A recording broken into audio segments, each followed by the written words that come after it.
Hello, everyone. Hello, and welcome to the Masterpiece Lounge. I am your hostess, certified life coach, author, and speaker. Welcome, everyone, to our segment today. As always, say hello down in the chat and let me know where you're tuning in from. If you are a returnee, welcome back. And if it's your first time, hello and welcome to the Masterpiece Lounge. This is our safe haven, a space where we have insightful conversations that help push our professional and personal lives forward. So, as always, let me know where you're tuning in from. We have viewers from all over the world. And so, we're going to jump into today's topic. And so, today we're talking about filtering your thoughts. We're talking about filtering your thoughts.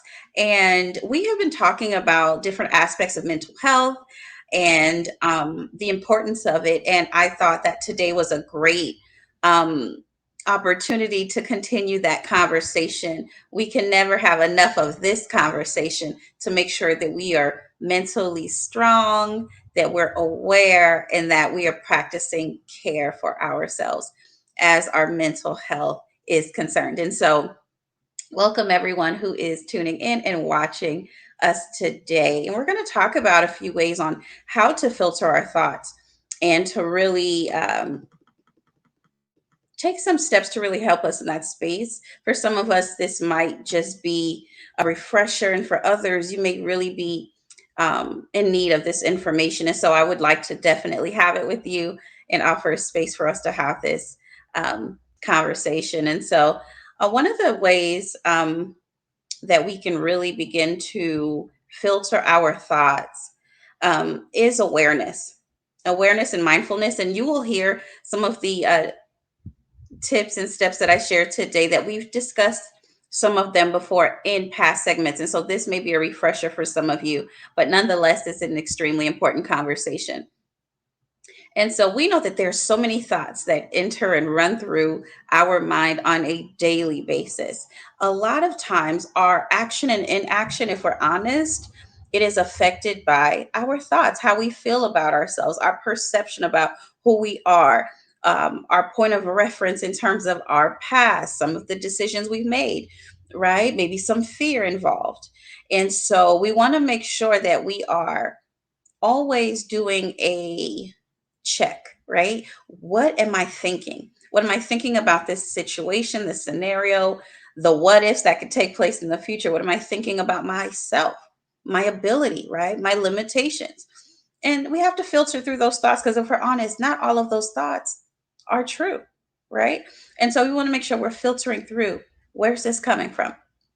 So the first way to do that is through awareness and mindfulness. Okay, so you can begin by cultivating awareness of your thoughts. So as the thoughts come in, ask yourself, where's this coming from?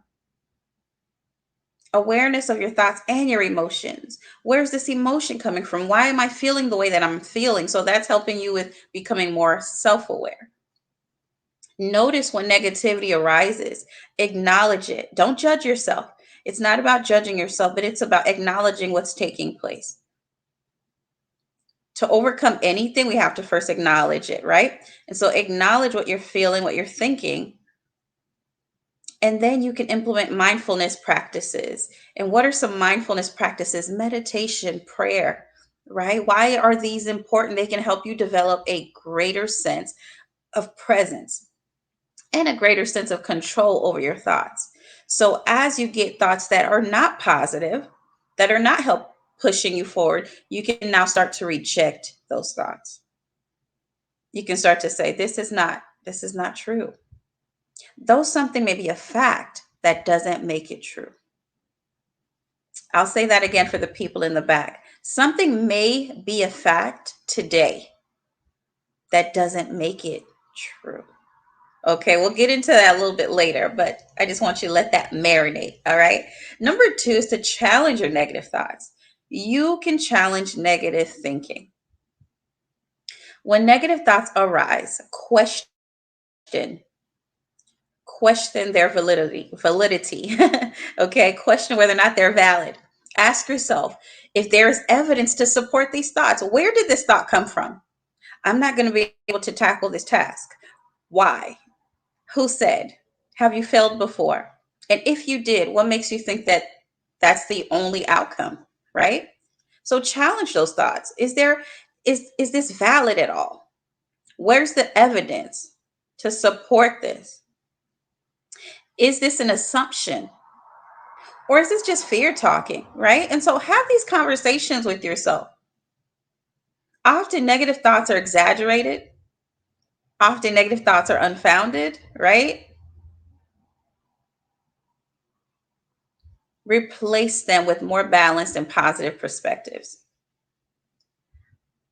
I know some of us might be glass half full people, and some of us are glass half empty people.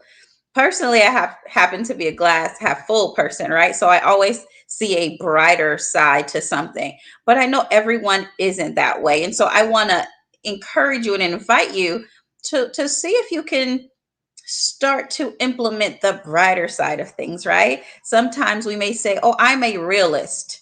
So because I'm a realist, that means positive things don't happen. Absolutely not. Positive things can happen, regardless of the fact that you may have been let down in the past. People have definitely disappointed you, right? And I'm sorry those things have happened, but that doesn't have to be how things continue to happen in the future. So I invite you to allow yourself to think differently. Think differently. Number three, practice gratitude. Practice gratitude. Regularly take time to practice um, gratitude and appreciate the positive aspects of your life. You can do several things. Keep a gratitude journal for all my journal lovers, or you can keep a gratitude jar, right? That's super fun, and you can do it with your kids. The little ones love it too. And so that's just a good way to create a habit of expressing gratitude to other people, to God, for all the things in your life that you're grateful for and you're blessed to have and blessed to experience. And a gratitude jar is real simple. You can grab like a mason jar and get, scraps of paper and just write one thing you're grateful for once a day, once a week, put it in the jar, right? And when you're having a tough day, grab the jar, start to pull some things out and read them out loud.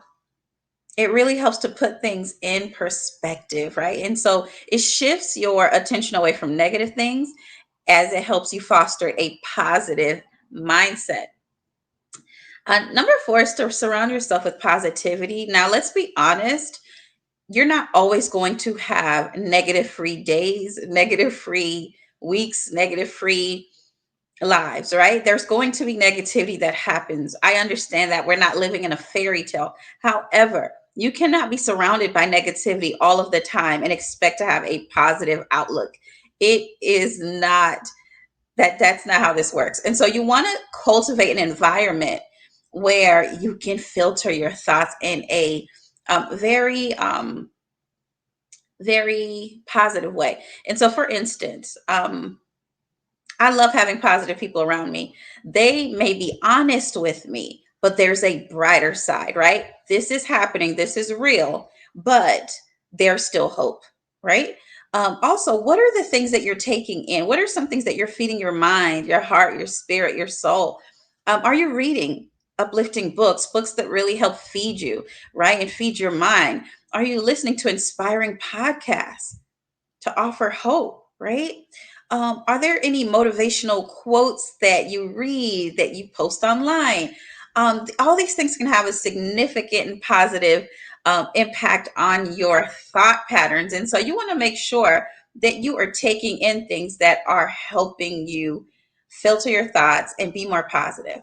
If all you're talking about is how things don't work, that's all that's going to happen. Things aren't going to work. So you want to make sure you're also putting some energy into things that are working and finding out, how can I better position myself? How can I change the way I think? How can I change my language, right? To reflect where I want to go and who I want to become, right? So choose to engage with content. Content, content, content. We live in a world full of content. We're surrounded by it, right? Today, this segment, it is content, right? So choose to engage with content that supports your well being and encourages positive thinking and living. Number five, limit yourself and limit your exposure to negativity. There are people that only reach out to you to tell you about bad things that are happening, only forwarding you negative things that are happening in the world, in the marketplace, right? In life, right? With people that you know, they're only wanting to share bad things with you. People that want to call you and dump on you all this negative stuff all the time.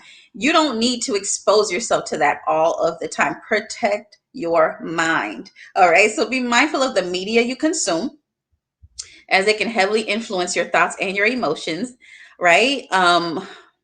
I want you to know what's happening in the world, but don't consume yourself with all the negative things. There's great things that are happening around us as well.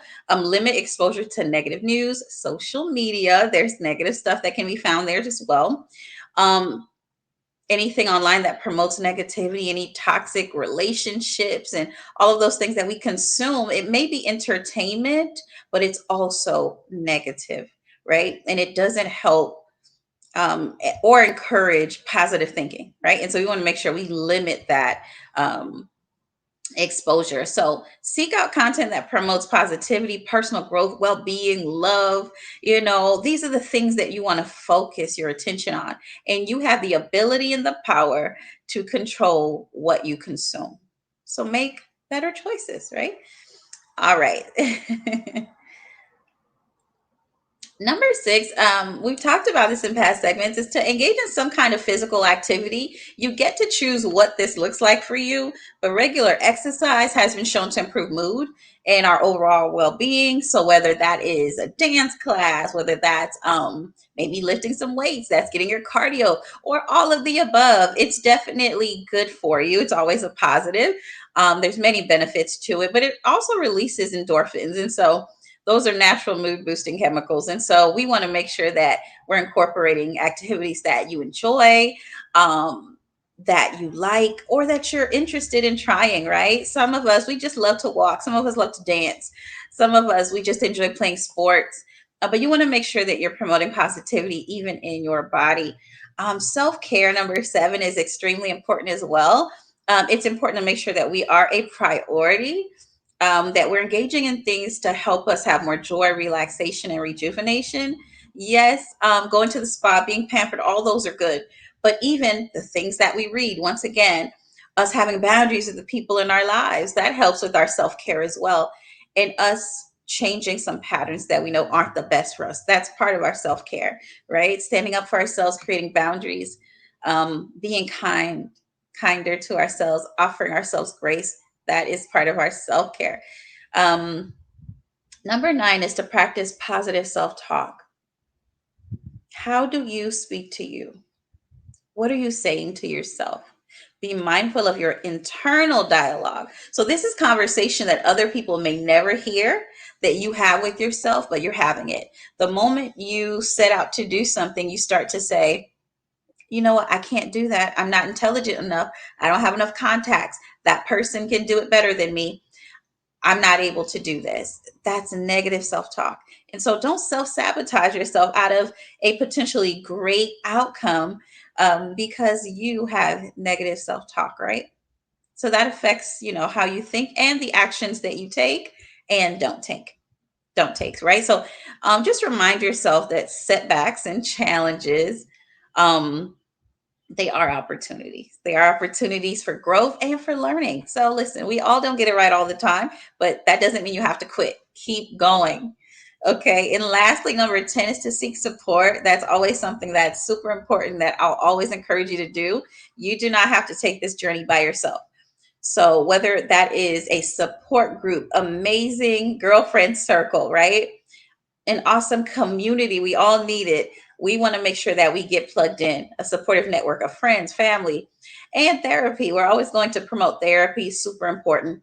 It provides guidance, encouragement, and some tools for how to overcome those moments of fear, anxiety, and uncertainty. All right. And so, those are some tips that I wanted to share with you today on how you can really begin to start filtering your thoughts and start to really enjoy this journey. Listen, this is life. There's going to be ups, there's going to be downs.